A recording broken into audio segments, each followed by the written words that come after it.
आप तुरंत ही ये जान पाएंगे कि आपकी इच्छाएं ही आपके जीवन की व्याख्या है। कुछ पाने से मिली सफलता, कुछ ना पाने से मेरी निष्फलता ही आपका परिचय। अधिकतर लोग ऐसे जीते हैं कि स्वयं भीतर से मरते रहते हैं, किंतु अपनी इच्छाओं को नहीं मार पाते। इच्छाएं उन्हें दौड़ाती हैं जिस प्रकार मृग तृष्णा मृग को दौड़ाती। परंतु इन्हीं इच्छाओं के गर्भ में ही ज्ञान का प्रकाश भी। कैसे? जब इच्छाएं अपूर्ण रहती और टूटती, तब वहीं से ज्ञान की किरण प्रवेश करती है मनुष्य के हृदय। ना, ये कथा नहीं है केवल इच्छाओं के संघर्ष की, नहीं है केवल महत्वाकांक्षाओं से जन्म लेने वाले भयावह रक्तपात। ये कथा है इच्छाओं के गर्भ से उदित होते हुए ज्ञान की। मैं वासुदेव कृष्ण आप सभी को निमंत्रण देता हूं इस यात्रा पे चलने का, जो जीवन का मर्म सिखाएगी, मनुष्य का धर्म सिखाएगी, कीचड़ से उठकर कमल बनने का कर्म सिखाएगी। और इस यात्रा का नाम है महाभारत।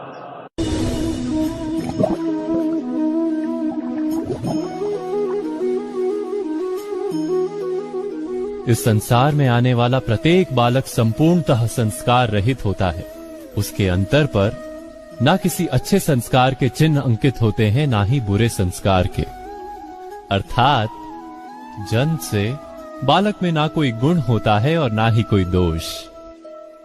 तो ये दोष अथवा गुण किस प्रकार प्राप्त होते हैं? क्या हमने कभी विचार किया है? जो बात माता पिता के मुख से निरंतर सुनी जाती है, वही बात उनकी संतानों के हृदय का संस्कार बनती है। जैसे किसी गांव में नदी तट तक एक पगडंडी बन जाती है केवल उस मार्ग पर बार बार चलने के कारण।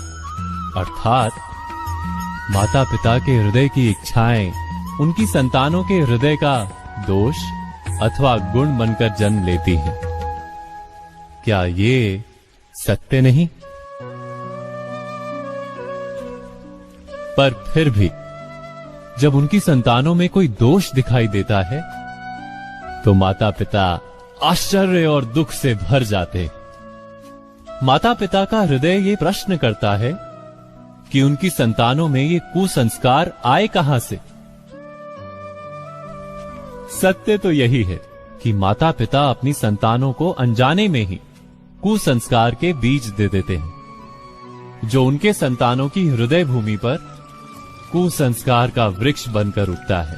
अर्थात अपनी संतानों को सुसंस्कारी और धर्ममय बनाने की आशा रखने वाले प्रत्येक माता पिता को प्रथम अपने हृदय की इच्छाओं पर अंकुश रखना क्या अनिवार्य नहीं?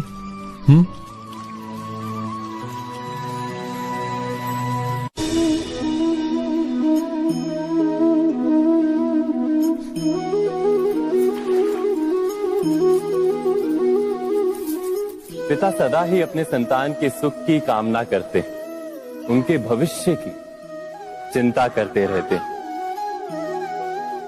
इसी कारणवश सदा ही अपने संतानों के भविष्य का मार्ग स्वयं निश्चित करने का प्रयत्न करते रहते हैं।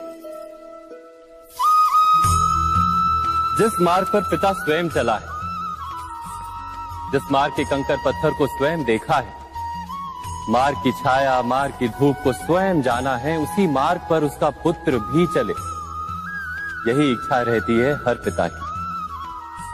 निस्संदेह उत्तम भावना है ये,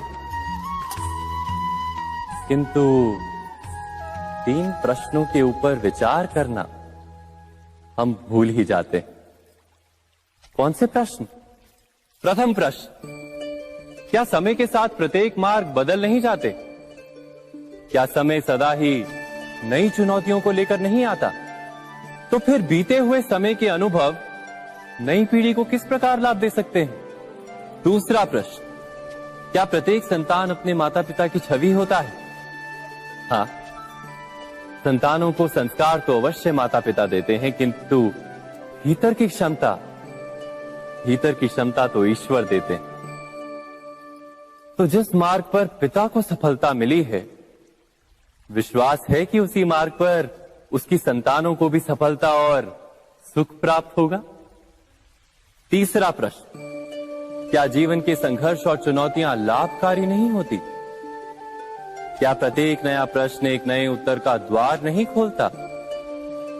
तो फिर संतानों को नए नए प्रश्नों, संघर्षों और चुनौतियों से दूर रखना, ये उनके लिए लाभ करना कहलाएगा या हानि पहुंचाना? अर्थात जिस प्रकार संतान के भविष्य का निर्माण करने के बदले उसके चरित्र का निर्माण करना श्रेष्ठ है, वैसे ही संतानों के जीवन का मार्ग निश्चित करने के बदले उन्हें नए संघर्षों के साथ जूझने के लिए मनोबल व ज्ञान देना अधिक लाभदायक नहीं होगा? स्वयं विचार कीजिए।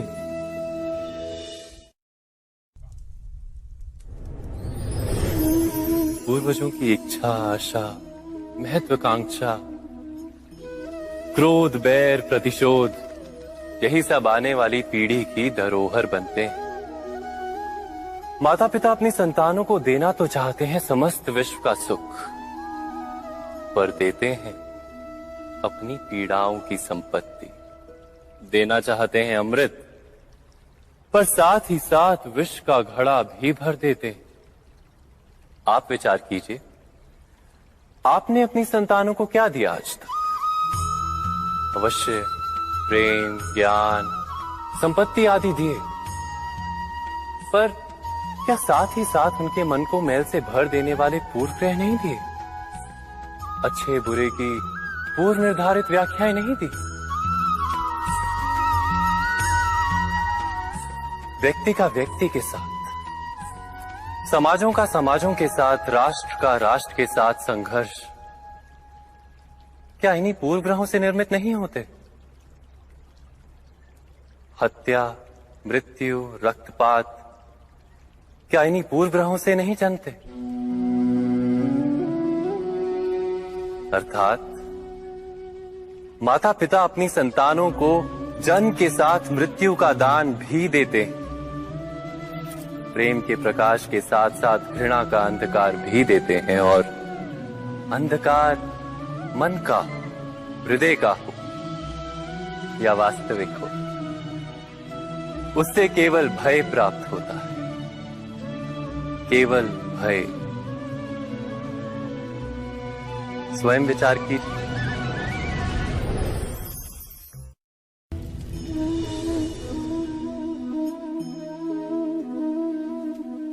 मनुष्य का स्वभाव है कि वो स्वयं को, अपने परिवार को, अपनी संतानों को अधिकतम सुख प्राप्त हो ऐसी इच्छा रखता है। इसी कारण से हम सदा श्रम और कष्ट से अंतर रखते हैं, विश्राम और सुविधाओं को बढ़ाने का प्रयास करते हैं। स्वयं अपने जीवन का विचार कीजिए, क्या ये सत्य नहीं कि हम अपनी संतानों के लिए सदा ही विश्राम और सुविधा का आयोजन करते हैं? पर क्या कभी सोचा है केवल विश्राम से क्या लाभ प्राप्त होता है? केवल सुख और सुविधा जिन्हें प्राप्त हो, उनका जीवन कैसा होता है? शरीर जब श्रम करता है तो अधिक स्वस्थ बनता है, बुद्धि भी जब कठिन चुनौतियों का सामना करती है तो अधिक तेजस्वी बनती है। ये हम सबका अनुभव है, पर हम शायद ये भूल जाते हैं कि मन और आत्मा को जब कठिनाइयां प्राप्त होती हैं, तब वे भी अधिक बलवान होती हैं। अर्थात जब भी हम अपनी संतानों को श्रम और दुख से दूर रखने का प्रयास करते हैं, क्या वास्तव में उनके सुख का मार्ग बंद नहीं कर देते? स्वयं विचार कीजिए।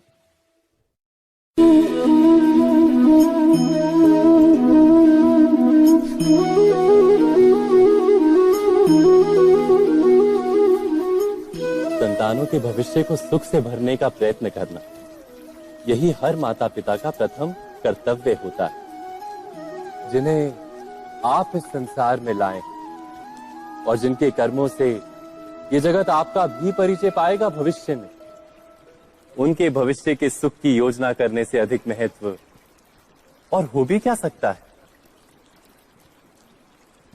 किंतु सुख और सुरक्षा, क्या ये मनुष्य के कर्मों से प्राप्त नहीं होते?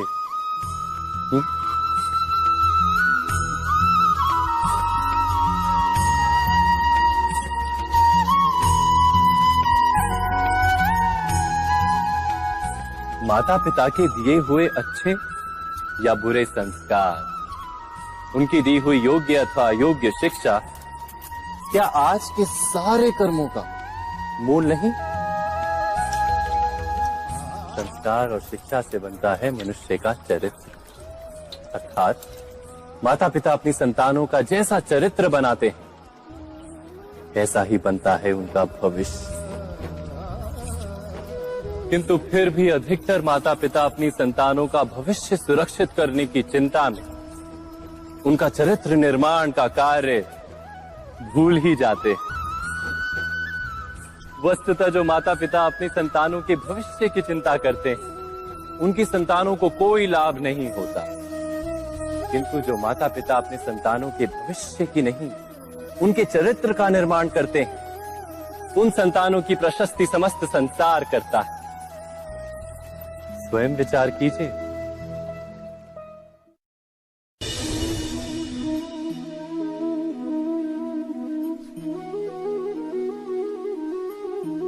एक ही गुरु के पास शिक्षा प्राप्त करने वाले सारे शिष्य एक समान विद्या प्राप्त नहीं कर पाते। सारे शिष्य गुरु की बातें सुनते हुए अवश्य दिखाई देते हैं, उनकी पूजा करते हुए दिखाई देते हैं, किंतु एक समान विद्या प्राप्त नहीं कर पाते। क्या कभी विचार किया है ऐसा क्यों होता है? सत्य तो यह है कि विद्या प्राप्त ना कर पाने वाले शिष्य समर्पण का दिखावा तो करते हैं, किंतु समर्पण का वास्तविक अर्थ नहीं समझ पाते। गुरु के चरणों में फूल चढ़ाने से अथवा गुरु का आदेश मानने मात्र से क्या समर्पण सिद्ध होता है? नहीं। समर्पण का वास्तविक अर्थ है जब गुरु के प्रति मन में कोई संदेह ना रहे, गुरु के मुख से आदेश निकले उससे पूर्व शिष्य उस कार्य को पूरा कर दे। गुरु के विचारों के साथ शिष्य के विचार एक हो जाए। शिष्य जब तक अपने गुरु में ब्रह्मा विष्णु महेश इनके रूप ना देख ले, तब तक उसका समर्पण सत्य नहीं। वास्तव में समर्पण किसी कार्य का नाम नहीं, समर्पण तो हृदय की भावना और मन की स्थिति का नाम है।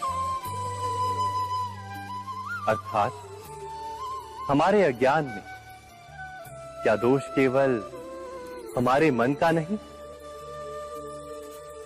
स्वयं विचार कीजिए।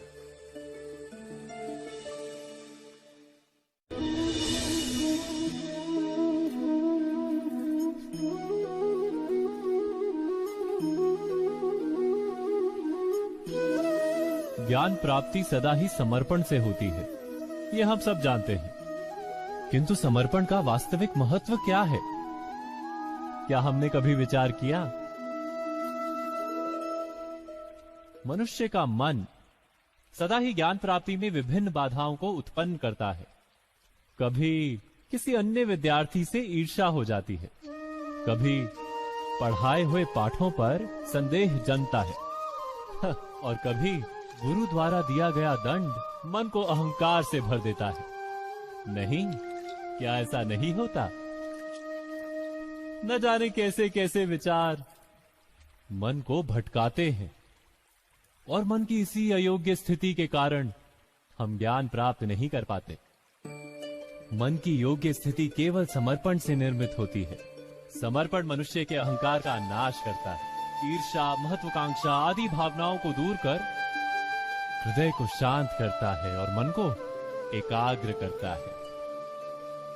वास्तव में ईश्वर की सृष्टि में ना ज्ञान की मर्यादा है, ना ज्ञानियों की। गुरु दत्तात्रेय ने तो गाय और श्वान से भी ज्ञान प्राप्त कर लिया था। अर्थात विषय ब्रह्म ज्ञान का हो या जीवन के ज्ञान का या गुरुकुल में प्राप्त होने वाले ज्ञान का, उसकी प्राप्ति के लिए गुरु से अधिक महत्व है उस गुरु के प्रति हमारा समर्पण। क्या ये सत्य नहीं? स्वयं विचार कीजिए।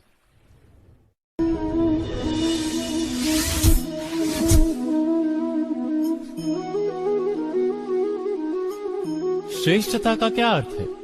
श्रेष्ठता का अर्थ है दूसरों से अधिक ज्ञान प्राप्त करना। अर्थात मूल्य इस बात का नहीं कि स्वयं कितना ज्ञान प्राप्त किया, मूल्य इस बात का है कि प्राप्त किया हुआ ज्ञान अन्य लोगों से कितना अधिक है। अर्थात श्रेष्ठता की इच्छा ज्ञान प्राप्ति को भी एक स्पर्धा बना देती है। और स्पर्धा में विजय अंतिम कब होती है?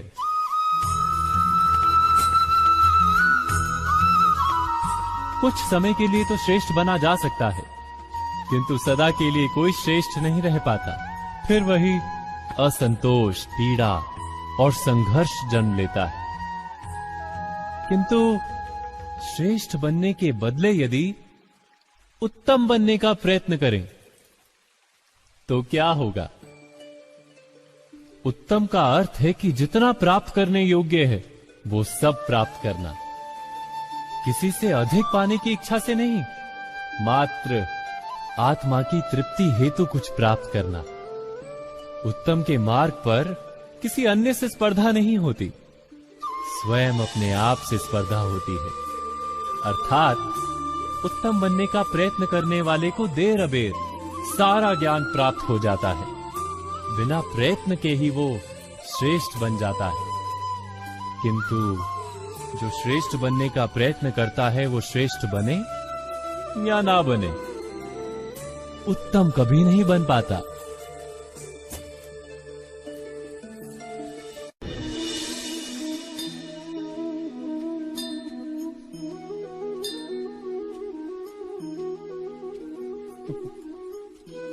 जब जब मनुष्य के सामने कोई विकट स्थिति आती है तो मनुष्य ईश्वर से प्रार्थना करता है, ईश्वर के समक्ष याचना करता है कि वो स्थिति से उभरे।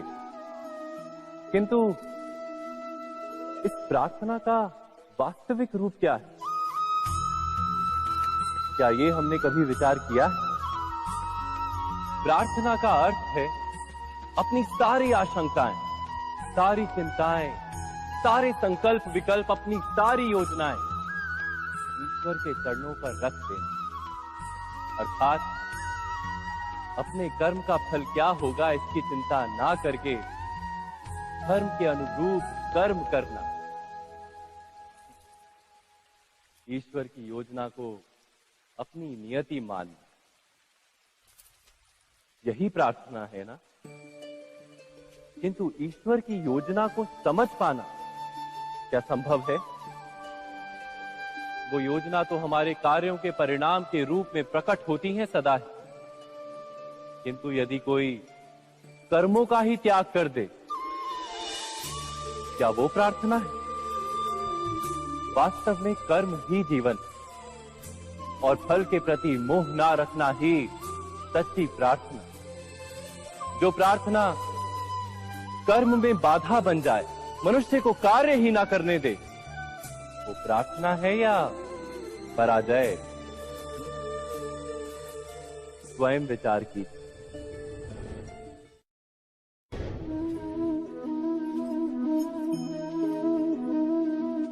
मनुष्य के जीवन का चालक है भय। मनुष्य सदा ही भय का कारण ढूंढ लेता है। जीवन में जिन मार्गों का हम चुनाव करते हैं, वो चुनाव भी हम भय के कारण ही लेते हैं। किंतु क्या ये भय वास्तविक होता है? विचार कीजिए।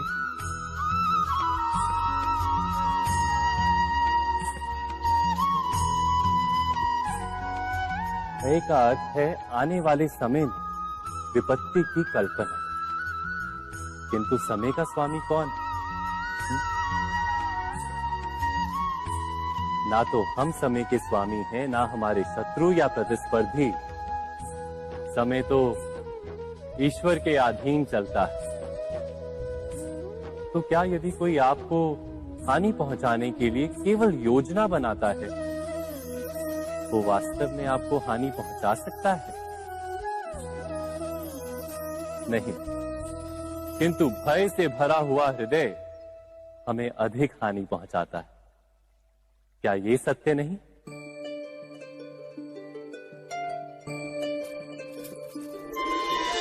विपत्ति के समय भयभीत हृदय अयोग्य निर्णय करता है और विपत्ति को अधिक पीड़ादायक बनाता है, किंतु विश्वास से भरा हृदय विपत्ति के समय को भी सरलता से पार कर जाता है। अर्थात जिस कारण से मनुष्य हृदय में भय को स्थान देता है, भय ठीक उससे विपरीत कार्य करता है। क्या ये सत्य नहीं? स्वयं विचार कीजिए।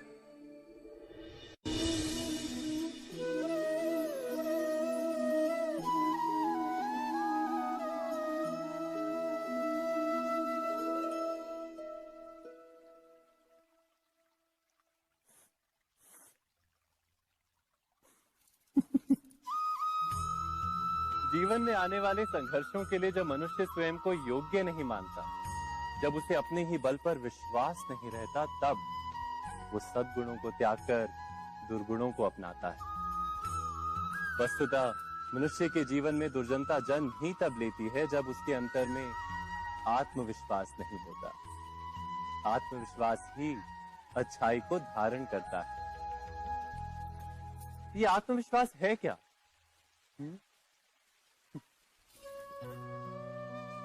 जब मनुष्य ये मानता है कि जीवन का संघर्ष उसे दुर्बल बनाता है, तो उसे अपने ऊपर विश्वास नहीं रहता। वो संघर्ष के पार जाने के बदले संघर्ष से छूटने के उपाय ढूंढने लगता है। किंतु जब वो ये समझता है कि ये संघर्ष उसे अधिक शक्तिशाली बनाते हैं, ठीक जैसे व्यायाम करने से देह की शक्ति बढ़ती, तो प्रत्येक संघर्ष के साथ उसका उत्साह बढ़ता है। अर्थात आत्मविश्वास और कुछ भी नहीं, मन की स्थिति, जीवन को देखने का दृष्टिकोण मात्र है। और जीवन का दृष्टिकोण तो मनुष्य के अपने वश में होता है। स्वयं विचार कीजिए।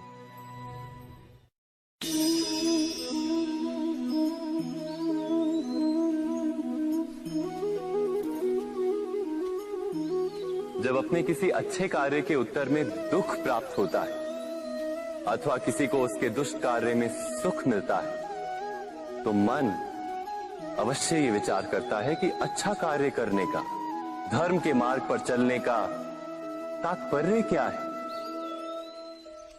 पर दुष्ट आत्मा को क्या प्राप्त होता है, ये भी देखिए। दुष्टता करने वाला हृदय सदा चंचल रहता, अकुलाता रहता। मन में सदा नए नए संघर्ष उत्पन्न होते। अविश्वास उसे जीवन भर दौड़ाता है। क्या ये सुख? जबकि धर्म पे चलने वाला, अच्छा कार्य करने वाले, सच्चरित्र व्यक्ति का हृदय शांत रहता है। परिस्थितियां उसके जीवन के सुख में बाधा नहीं बनती। समाज में सम्मान और मन में संतोष रहता है सदा। अर्थात अच्छा बर्ताव भविष्य में किसी सुख का मार्ग नहीं। अच्छा बर्ताव स्वयं सुख, अथवा बुरा बर्ताव भविष्य में किसी दुख का मार्ग नहीं।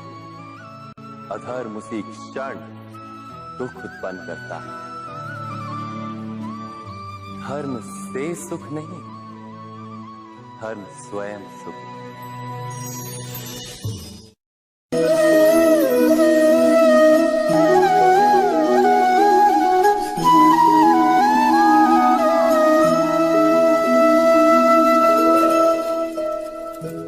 जब किसी व्यक्ति को किसी घटना में अन्याय का अनुभव होता है, तो वो घटना उसके अंतर को झकझोर देती। समस्त जगत उसे अपना शत्रु प्रतीत होता है। अन्याय लगने वाली घटना जितनी बड़ी होती है, मनुष्य का हृदय भी उतना ही अधिक विरोध करता है। उस घटना के उत्तर में वो न्याय मांगता है, और ये योग्य भी है। वास्तव में समाज में किसी भी प्रकार का अन्याय व्यक्ति की आस्था और विश्वास का नाश है। किंतु ये न्याय क्या है? न्याय का अर्थ क्या है?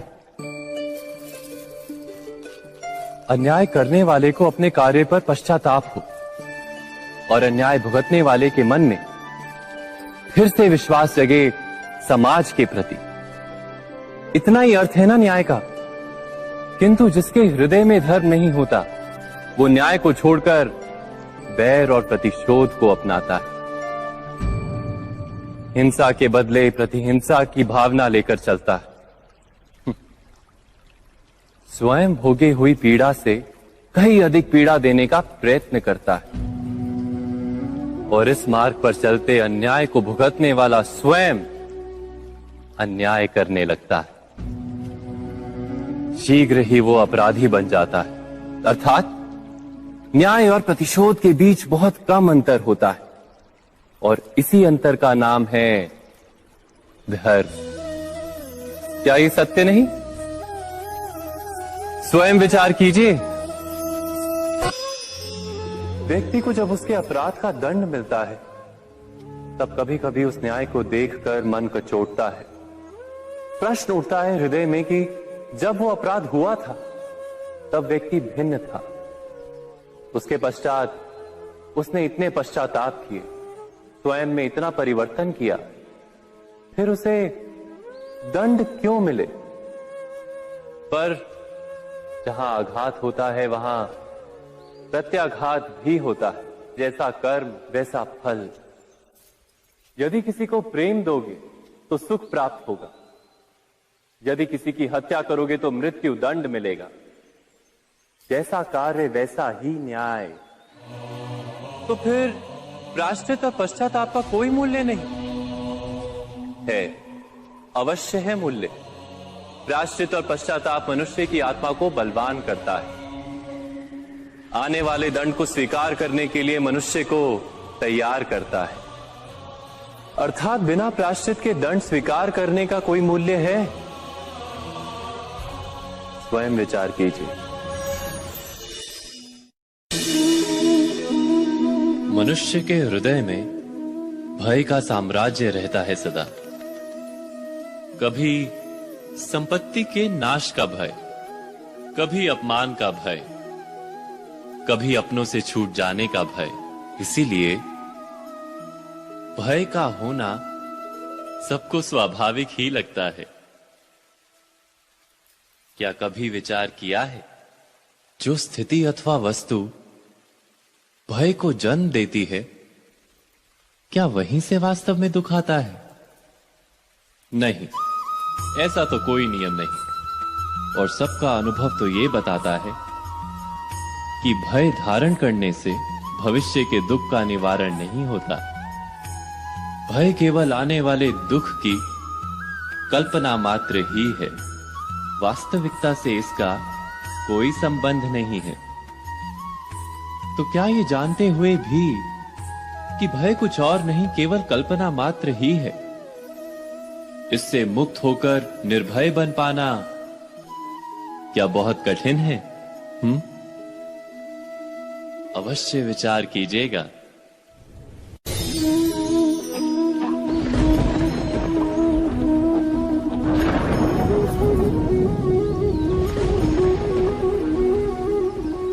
सपनों और पूर्वाभासों के आधार पर हम भविष्य के सुख दुख की कल्पना करते हैं।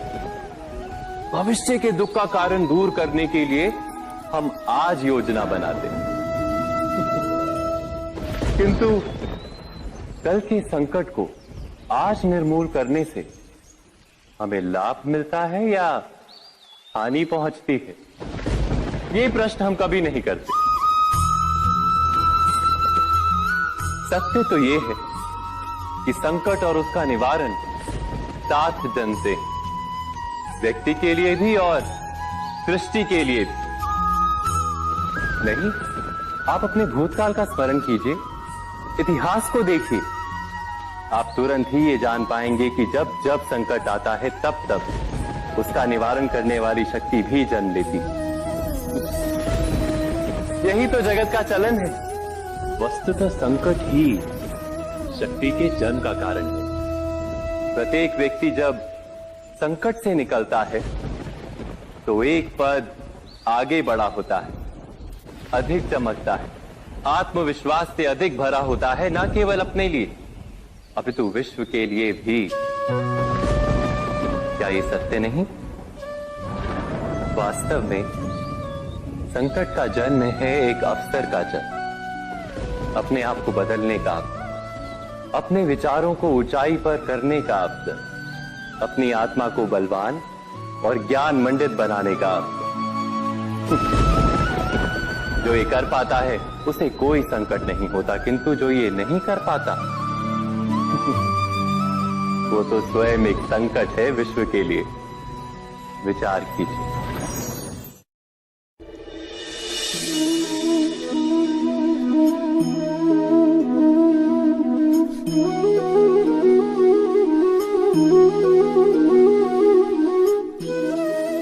जीवन का हर क्षण निर्णय का क्षण होता है। प्रत्येक पद पर दूसरे पद के विषय में कोई निर्णय करना ही पड़ता है, और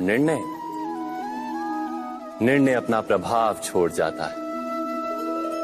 आज किए गए निर्णय भविष्य में सुख अथवा दुख निर्मित करते हैं, ना केवल अपने लिए, अपने परिवार के लिए भी, आने वाली पीढ़ियों के लिए भी। जब कोई दुविधा सामने आती है तो मन व्याकुल हो जाता है, अनिश्चय से भर जाता है। निर्णय का वो क्षण युद्ध बन जाता है और मन बन जाता है युद्ध भूमि। अधिकतर निर्णय हम दुविधा का उपाय करने के लिए नहीं, केवल मन को शांत करने के लिए लेते हैं। पर क्या कोई दौड़ते हुए भोजन कर सकता है? नहीं। तो क्या युद्ध से जूझता हुआ मन कोई योग्य निर्णय ले पाएगा? वास्तव में शांत मन से जब कोई निर्णय करता है तो अपने लिए सुखद भविष्य बनाता है, किंतु अपने मन को शांत करने के लिए जब कोई निर्णय करता है तो वो व्यक्ति भविष्य में अपने लिए कांटों भरा वृक्ष लगाता है। स्वयं विचार कीजिएगा।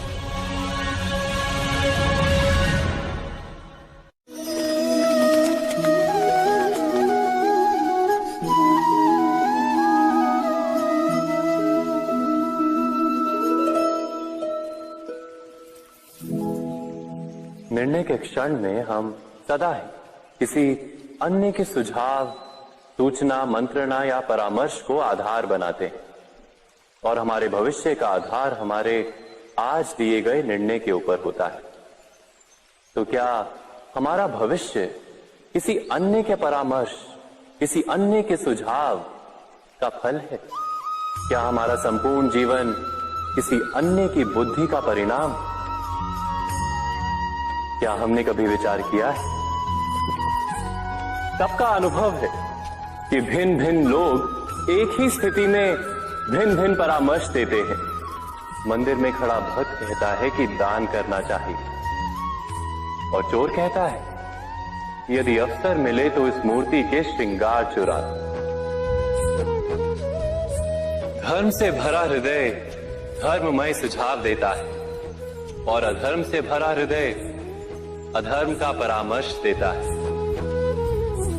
धर्ममय सुझाव का स्वीकार ही मनुष्य को सुख की ओर ले जाता है, किंतु ऐसे परामर्श का स्वीकार करना तभी संभव होता है जब हृदय में धर्म हो। अर्थात किसी का सुझाव अथवा परामर्श स्वीकार करने से पूर्व स्वयं अपने हृदय में धर्म को स्थापित करना क्या आवश्यक नहीं? स्वयं विचार कीजिए।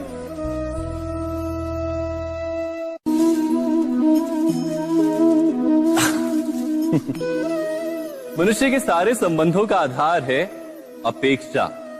पति कैसा हो जो मेरा जीवन सुख और सुविधा से भर दे? पत्नी कैसी हो जो सदैव मेरे प्रति समर्पित रहे। संतान कैसी हो जो मेरी सेवा करे, मेरा आदेश माने।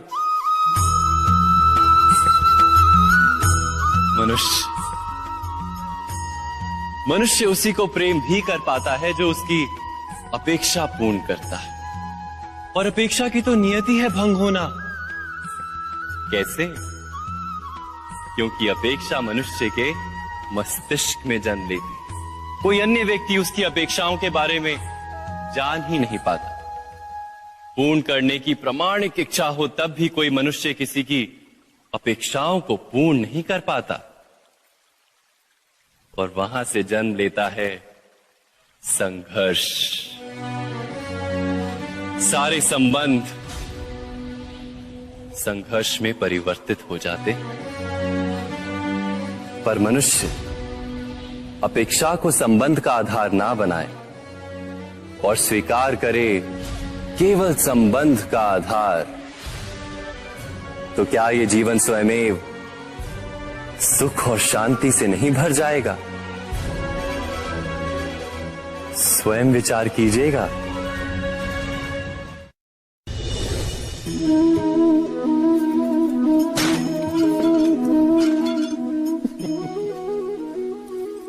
कभी कभी कोई घटना मनुष्य के जीवन की सारी योजनाओं को तोड़ देती, और मनुष्य उस आघात को अपने जीवन का केंद्र मान लेता।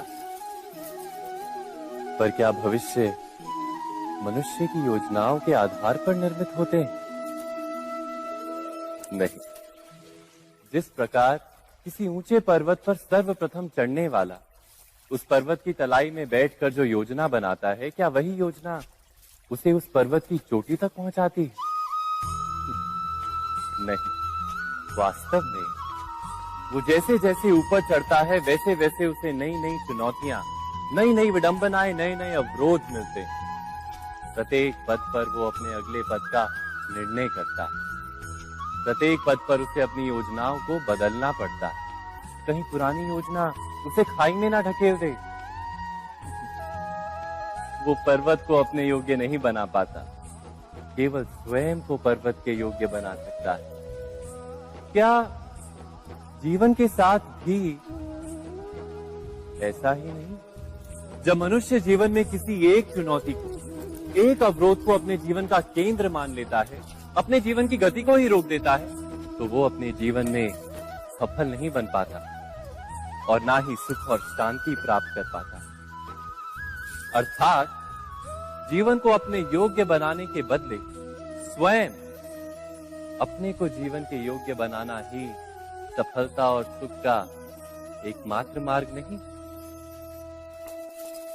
स्वयं विचार कीजिए।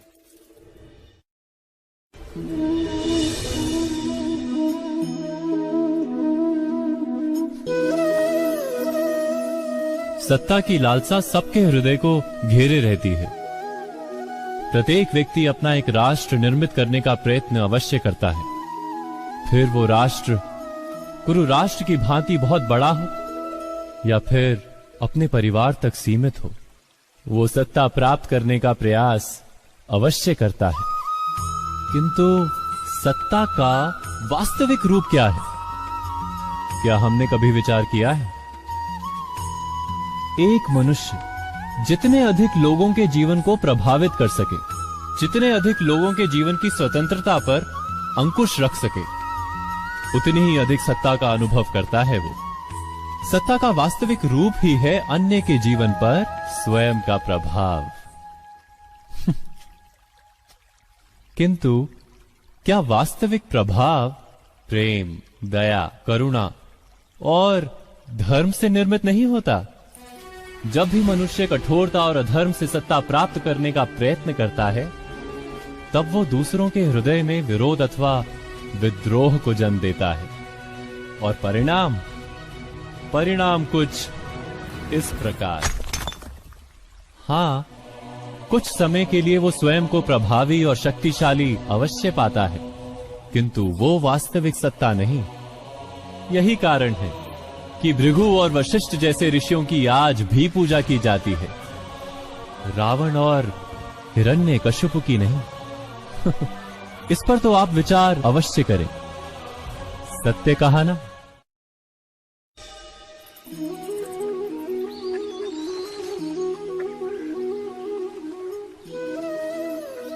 समय के आरंभ से ही मनुष्य को एक प्रश्न सदा पीड़ा देता है कि वो अपने संबंधों में अधिकतम सुख और कम से कम दुख किस प्रकार प्राप्त कर सकता है। क्या आपके सारे संबंधों ने आपको संपूर्ण संतोष दिया है? विचार कीजिए। हमारा जीवन संबंधों पर आधारित है, हमारी सुरक्षा संबंधों पर आधारित है। इसी कारण हमारे जीवन के सारे सुखों का आधार भी संबंध है। किंतु फिर भी हमें संबंधों में ही अधिकतर दुख क्यों प्राप्त होते हैं? सदा ही संघर्ष भी संबंधों से ही उत्पन्न क्यों हो जाते हैं? कभी विचार किया है? जब कोई व्यक्ति किसी अन्य व्यक्ति के विचार अथवा कार्य को स्वीकार नहीं करता, उसमें परिवर्तन करने का प्रयत्न करता है, तो संघर्ष जन्म लेता है। अर्थात जितना अधिक अस्वीकार उतना ही अधिक संघर्ष, और जितना अधिक स्वीकार उतना ही अधिक सुख। क्या ये वास्तविकता नहीं? यदि मनुष्य स्वयं अपनी अपेक्षाओं पर अंकुश रखे, अपने विचारों को परखे, किसी अन्य व्यक्ति में परिवर्तन करने का प्रयत्न ना कर स्वयं अपने भीतर परिवर्तन करने का प्रयास करे, तो क्या संबंधों में संतोष प्राप्त करना इतना कठिन? अर्थात क्या स्वीकार ही संबंध का वास्तविक अर्थ नहीं? स्वयं विचार कीजिए। दो व्यक्ति जब निकट आते हैं तो एक दूसरे के लिए सीमाएं और मर्यादाएं निर्मित करने का प्रयत्न अवश्य करते हैं। हम यदि सारे संबंधों पर विचार करें तो देखेंगे कि इन सारे संबंधों का आधार यही सीमाएं हैं जो हम दूसरों के लिए निर्मित करते हैं। और यदि अनजाने में भी कोई अन्य व्यक्ति इन सीमाओं को तोड़ता है तो उसी क्षण हमारा हृदय क्रोध से भर जाता है। इन सीमाओं का वास्तविक रूप क्या है? क्या हमने कभी विचार किया? सीमाओं के द्वारा हम दूसरे व्यक्ति को निर्णय करने की अनुमति नहीं देते, अपना निर्णय उस व्यक्ति पर थोपते हैं, अर्थात किसी की स्वतंत्रता का अस्वीकार करते हैं। और जब स्वतंत्रता का अस्वीकार किया जाता है तो उसका हृदय दुख से भर जाता है, और जब वो सीमाओं को तोड़ता है तो हमारा हृदय क्रोध से भर जाता है। क्या ऐसा नहीं होता?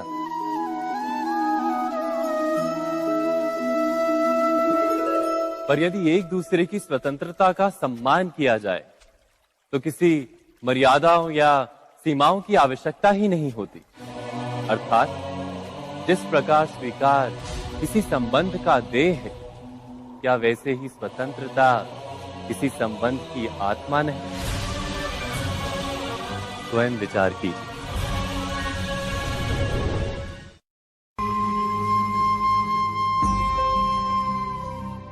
प्रत्येक मनुष्य के जीवन में ऐसा क्षण अवश्य आता है जब सारे स्वप्न, सारी आशाएं, सारे दृश्य ध्वस्त हो जाते हैं। जीवन के सारे आयोजन ही बिखर जाते हैं। एक और धर्म होता है और दूसरी ओर सुख। इसी को धर्म संकट कहते हैं।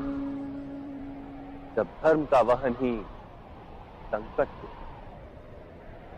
और धर्म का त्याग ही सुख हो।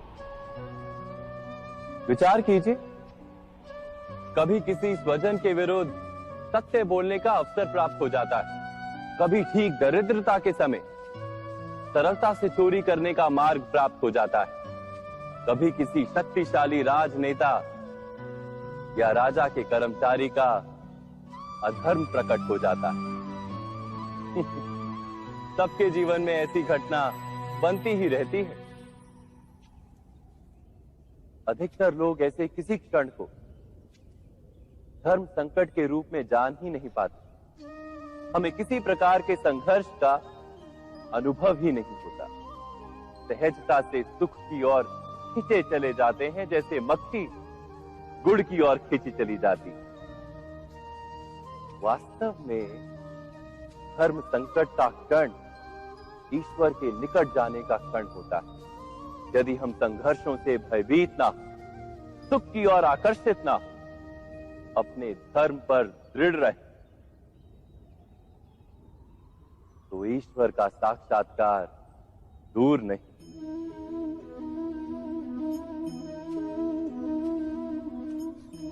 पवन से युद्ध करने वाला पत्ता यदि पेड़ से गिरता है तो भी आकाश की ओर उठता है। पवन से झुकने वाली घास वहीं भूमि पर रह जाती। अर्थात धर्म संकट से यदि हम संकट को ही टाल दें तो सुख तो मिलता है, जीवन बढ़ता है, किंतु क्या चरित्र नहीं टूटता? क्या आत्मा दरिद्र नहीं हो जाती? क्या ईश्वर से अंतर नहीं हो जाता? स्वयं विचार किए। जब भी किसी की आशा और इच्छा भंग होती है तो उसका हृदय क्रोध से भर जाता है। जिस व्यक्ति को वो अपना अपराधी समझता है उसे दंड देने का प्रयत्न करता है। पर क्या हमारी इच्छा या आशा का भंग होना क्या सदा ही किसी का अपराध होता है? इच्छाओं के अपूर्ण रहने के तो कई कारण हो सकते हैं। कुछ तो संजोग के कारण अधूरी रह जाती हैं और कुछ नियति के कारण। और कभी कभी इच्छाओं का स्वरूप ही ऐसा होता है कि वो पूर्ण नहीं हो पाती। बिना परिस्थिति पर विचार किए किसी को अपराधी मान लेना न्याय नहीं, प्रतिशोध है। न्याय का आधार तो दया है, करुणा, और प्रतिशोध का आधार क्रोध, अहंकार। अर्थात हृदय में करुणा धारण किए बिना किसी के अपराध के विषय में विचार करना, किसी को दंड देना, क्या अपने आप में ही अन्याय नहीं? स्वयं विचार कीजिए।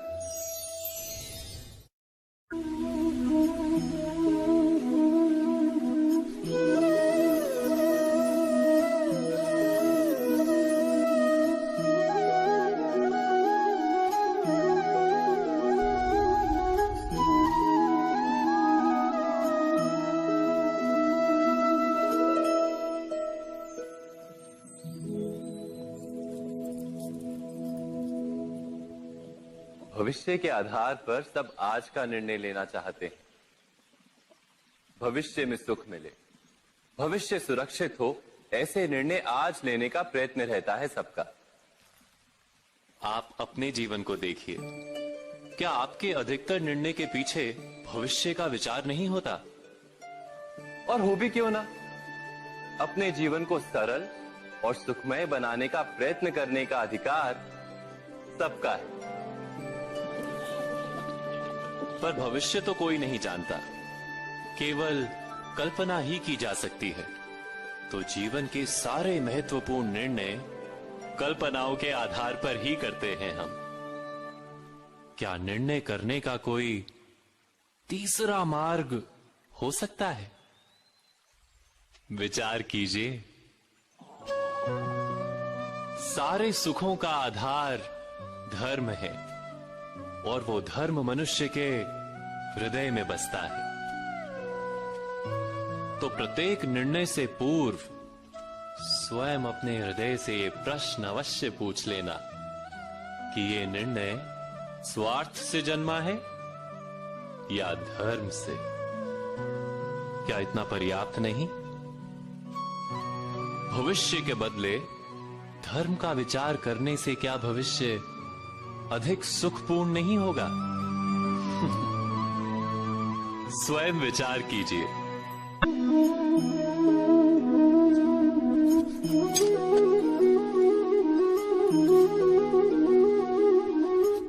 भविष्य का दूसरा नाम है संघर्ष।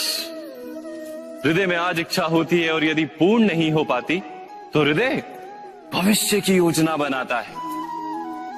भविष्य में इच्छा पूर्ण होगी ऐसी कल्पना करता रहता है, किंतु जीवन जीवन ना तो भविष्य में है ना अतीत में।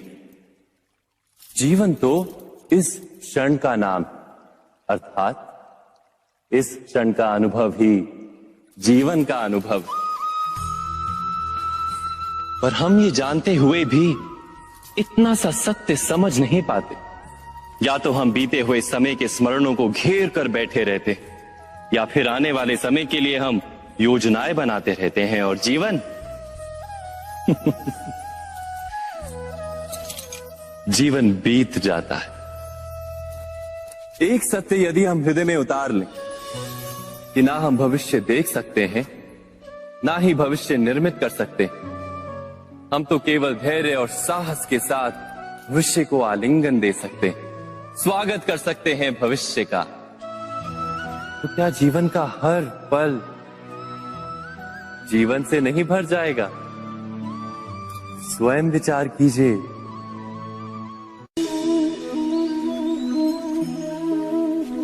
सबके जीवन में ऐसा प्रसंग अवश्य आता है कि सत्य कहने का निश्चय होता है हृदय में, किंतु मुख से सत्य निकल नहीं पाता।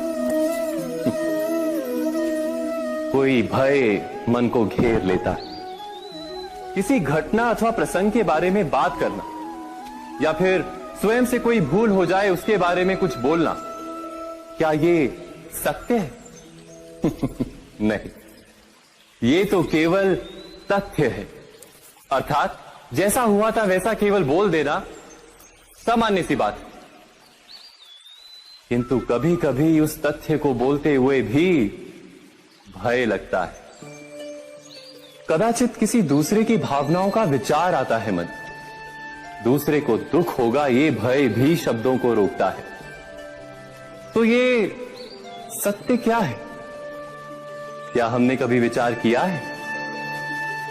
जब भय रहते हुए भी कोई तथ्य बोलता है तो वो सत्य कहलाता है। वास्तव में सत्य कुछ और नहीं, केवल निर्भयता का दूसरा नाम। और निर्भय होने का कोई समय नहीं होता, क्योंकि निर्भयता आत्मा का स्वभाव है। अर्थात क्या प्रत्येक क्षण सत्य बोलने का क्षण नहीं होता?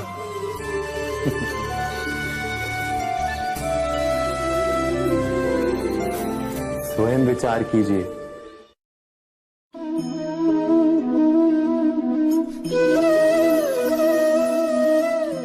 परंपरा में धर्म बसता है और परंपराएं ही धर्म को संभालने का कार्य करती हैं, ये सत्य है। पर क्या केवल परंपरा ही धर्म है? विचार कीजिए।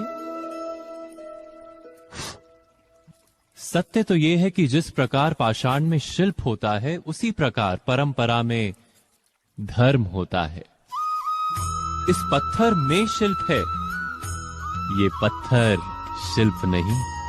शिल्प को उजागर करने के लिए उसे तोड़ना पड़ता है, अनावश्यक भागों को दूर करना पड़ता है। ठीक उसी प्रकार परंपराओं में धर्म ढूंढना पड़ता है। जिस प्रकार इंद्र पूजा की परंपरा को तोड़कर गोवर्धन पूजा का धर्म ना ढूंढा जाता, तो यादवों को उनकी मुक्ति का मार्ग नहीं मिल पाता। अर्थात परंपरा को पूर्णता छोड़ देने वाला धर्म से वंचित रह जाता है, और परंपरा का अंध अनुकरण करने वाला भी धर्म को प्राप्त नहीं कर पाता। कहते हैं हंस के पास नीर क्षीर विवेक होता है। दूध में मिले पानी को छोड़कर केवल दूध ही ग्रहण करता है। तो क्या सच्चा धर्म प्राप्त करने के लिए हृदय में ज्ञान से जन्मा विवेक आवश्यक है? और ऐसे विवेक के बिना जिसे धर्म मान भी लिया जाए, जो वास्तव में धर्म ना भी हो, ऐसा भी तो हो सकता है।